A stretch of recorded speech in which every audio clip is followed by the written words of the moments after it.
Hello mga bestie! I-review natin itong Utamaro Second. Ito ay sabong panlaba mga bestie. Ayan, nakalagay dyan. Sabong panlaba. Tapos nakakatanggal daw siya ng bacteria, amoy, at nakakaputi daw siya. Ayan, nakakaputi siya ng mancha sa kwelyo, sa kutsusta or medyas. Nakakatanggal daw siya ng itim. Madali lang daw matanggal yung pangingitim ng inyong kwelyo. So, try natin mga best. Lagi itong kino-commercial sa TV. So, na-curious si Beskin. Gusto daw niyang itry. So, umorder ako sa Rakuten. So, sa Rakuten ko to na-order mga bestie. At ito yung kanyang description sa likod. Pero hindi ko mabasa kasi Japanese na talaga siya. Ayan, Japanese. Nasa ano siya, 430 yen. Isa, so dalawa yung binili ko. Free shipping kahit isa lang yung bilhin mo. So dalawa yung binili ko. Lalagay ko dyan sa screen kung ano yung basa dito sa kanilang company. So itry na natin mga bestie itong Utamaro Second or Utamaro Sentaku Soap or Laundry Soap. So ito yung polo shorts ni Beskin. So hindi siya puti, pero kita nyo naman ang dumi ng kwelyo niya. Ayan, madilaw.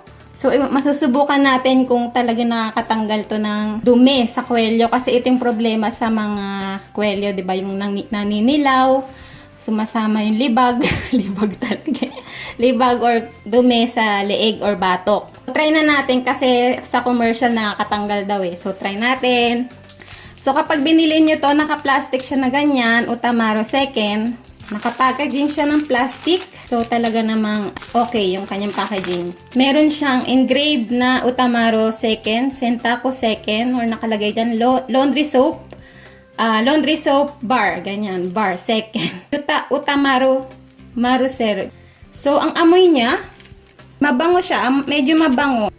Parang amoy mint, ganun. Parang amoy, may pagka-amoy mint. So, try na natin mga bestie. Meron akong brush. Gagamit tayo ng brush. Yan, basain natin yung kwelyo. Tingnan natin kung talagang mabisa itong pantanggal ng mancha sa kwelyo. Ayan. Ikaskas muna natin sa kwelyo, mga bestie. Kung matatanggal. Kasi syempre, 'di ba, nire-review natin 'to. Sabi kasi sa TV, yung pinapangako nito, yung kanyang claim ay nakakatanggal daw siya ng mancha. So, let's see. So, ayan, ikinaskas ko siya dito sa kwelyo ni Beskin. And then, tsaka ko siya ibabrush. Ito yung brush na nabili ko sa Daiso. Malambot siya. So, try natin kaskasin. Kung talagang mabisa ere. Ayan. Kaskasin ng maigi.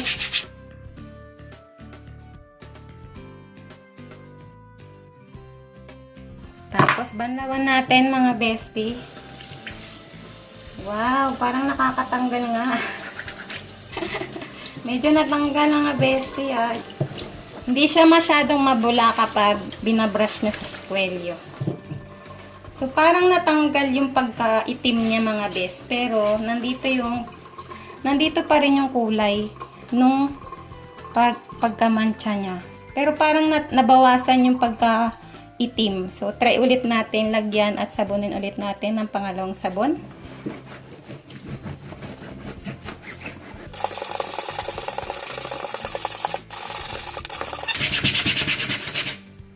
Mabango siya. Pagka-amoy perla. Perla. May pagka-amoy perla siya. Mabula din naman siya. Mabula siya. Ayan. And hindi siya matapang sa kamay. Parang mild lang talaga yung ano niya. Yung kanyang texture. Natin babanlawan ko ng mga bestie. So, ito na ngayon mga bestie, oh. Natanggal yung talagang dumi niya, mga bestie. Pero yung mark na to, ito yung pagkaluma na ng uniform. So, para sa akin, natanggal naman yung pinakadumi ng kanyang kwelyo. Para sa akin, itong sabon na to is effective naman siya, mga bestie. Nakakatanggal siya ng pangingitim ng kwelyo. So, kung napapansin nyo kasi, yan, may line na talaga siya. Luma na kasi itong uniform ni Beskin. Feeling ko natanggal naman yung dumi. Kasi hindi naman kasi ito puti, so hindi mo makita. Pero natanggal yung pagkaitim ng konti. So, try ko naman dito sa isang damit. So, ito yung aking favorite jacket. Meron siya ditong foundation na mancha. So, hindi to natatanggal sa washing machine kapag nilalaban. So, ito malinis to, nalaban na. Pero, try natin tanggalin itong foundation sa likod ng aking jacket. Yan, hindi talaga siya natatanggal pag washing machine lang. So, try natin mga bestie. So, sabi dito, ayan, lalagyan mo lang siya sa part na may mancha. Ayan. Pwede mo namang kusutin kasi itong damit ko ay merong lace. Pwede mo na siyang i-brush pero mild lang kasi merong lace. Ayan. So, ayan mga bestie. Ayan o, natanggal siya. Natanggal yung foundation. Ayan o. Ang galing. Natanggal yung foundation niya. Binrush ko nga lang siya ng konti. Kasi nga, pag kamay, masakit sa kamay. Hindi na sanay magkusot. Char, may pag ganun eh.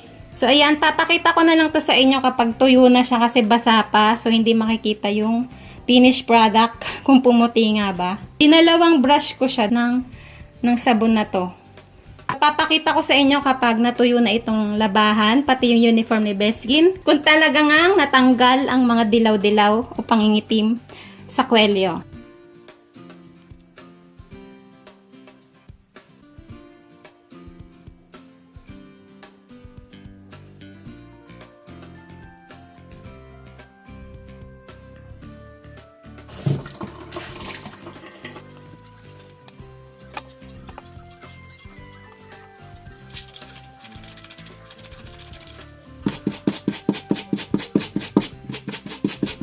So, yung dito sa sakong ay natanggal yung pangingitim niya mga bestie. Pero dito sa unahan ay hindi na talaga natanggal yung itim. So, natatanggal, yes. Pero yung mga bagong dumi ang natatanggal. Pero yung lumang dumi, katulad nitong sa medyas ni Beskin, matagal na kasi itong medyas niya, ay hindi na natatanggal. Kahit anong kuskus ko.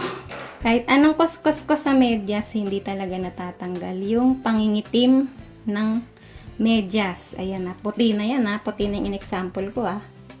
Oh, natatanggal yung bago-bagong dumi, natatanggal. Pero yung lumang dumi, talagang as in, dumikit na, hindi na natatanggal mga bes.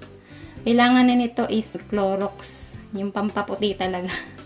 Pero itong sabon, na ganito, hindi na siya nakakatanggal kahit anong kuskus.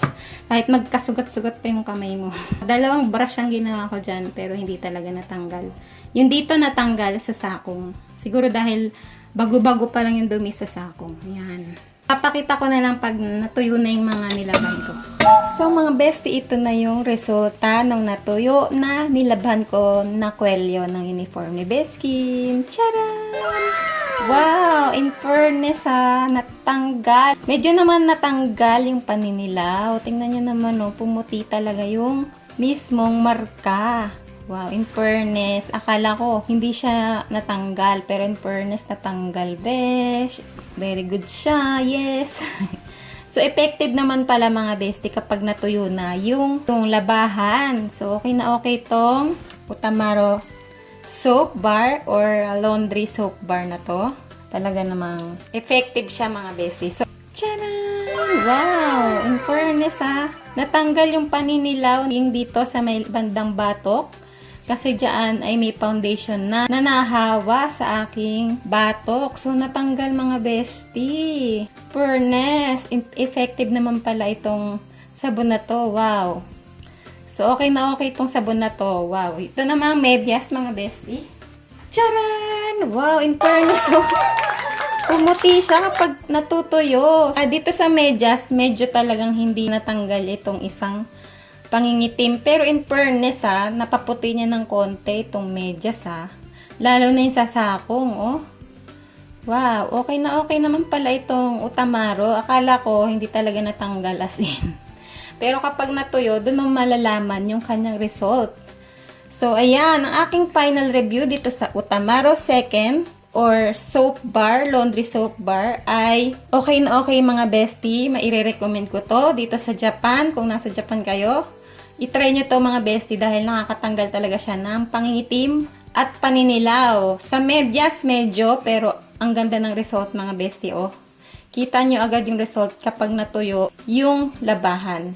So, over and all, okay na okay mga bestie, recommendable. And talaga namang reasonable yung price, ang mura lang. Umorder na kayo sa Rakuten ko to nabili. Or kung meron dyan sa tindahan, sa supermarket, ay kung meron man, ay bumili na kayo, itry nyo rin. At matipid din siyang gamitin Hindi siya agad-agad na pupudpod. Ayan ang dami pa.